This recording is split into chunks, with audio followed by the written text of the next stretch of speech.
গরু নিয়ে আসছিলাম 2 গাড়িতে 35টা, সবই বেশি দিছে, আর 2টো গরু আছে। গরু কিনাও অল্প, কিন্তু বাড়িতে পালাও আছে।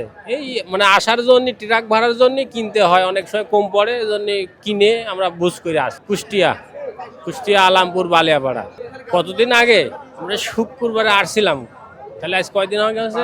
5 দিন আগে। এই আপনার এই 35-33টা সব বিক্রি, আর 2টো আছে, এই যে 2টো দিলে আবার রাত্রি বাড়ি ছিলাম।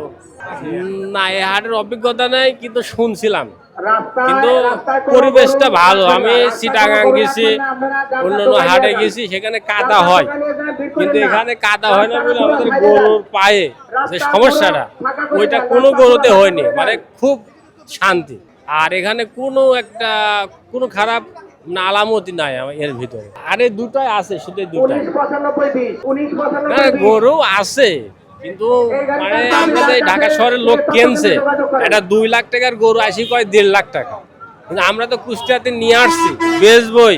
মানে অনেক চেষ্টা করার পর এই দানি সব ক্লোজ, মানে যে যা বলছে একটু পাইলে ছাড়িয়ে দিচ্ছে, তাতে লাভের অংশ আমাদের কম। মানে ভুসি খাবারের দাম বেশি, সমস্ত কিছু, গাড়ির তেলের জন্য গাড়ির ভাড়া বেশি। আমার নাম মোহাম্মদ শিপন হোসেন। জি, বেচতে পারলেই আলহামদুলিল্লাহ বাড়িতে চলে যাবো। ঈদ করতে হবে না, সলবল আছে, মা বাপ আছে। লাভবান তো হইতে পারলাম না, আশা ছিল আমাদের অনেকগুলো টাকা হবে, অ্যারেঞ্জমেন্ট করে আসছি, কিন্তু সেই পর্যন্ত তো পৌঁছাইতে পারিনি।